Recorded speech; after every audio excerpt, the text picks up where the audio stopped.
সবাই না একটা কথা বলে, এই বেগুনের নাকি কোনো গুণ নেই। ভারী অদ্ভুত কথা। দেখুন, আমরা বাঙালিরা এই বেগুন ভর্তা করে, ভাজা করে, রান্না করে, বেগুনি বানিয়ে বিভিন্ন রকম ভাবে বেগুন খেয়ে থাকি। সবচেয়ে অবাক কথা কি জানেন? এই বেগুনকে রাজার সবজি বলা হয়, কারণ এই বেগুনের গুণের কোনো অন্ত নাই। এই বেগুনের মধ্যে সবচেয়ে বড় গুণ কি জানেন? প্রচুর পরিমাণ ফাইবার আছে, প্রচুর পরিমাণ ভিটামিন আছে। এটা খুব ভালো অ্যান্টিঅক্সিডেন্ট।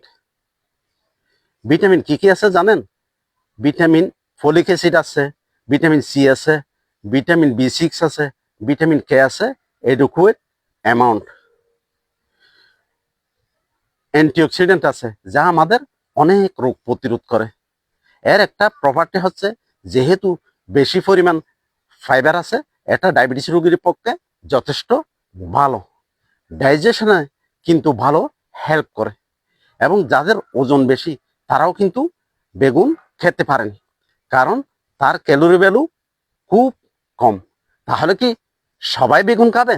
না, বেগুন খাওয়া বারণ দুজনের। এদের একজন, যাদের বেগুন অ্যালার্জি আছে তারা কিন্তু বেগুন খাবেন না।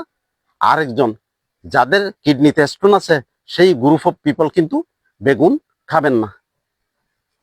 বাকিরা এই শীতের সময়ে যত খুশি বেগুন খেয়ে যান।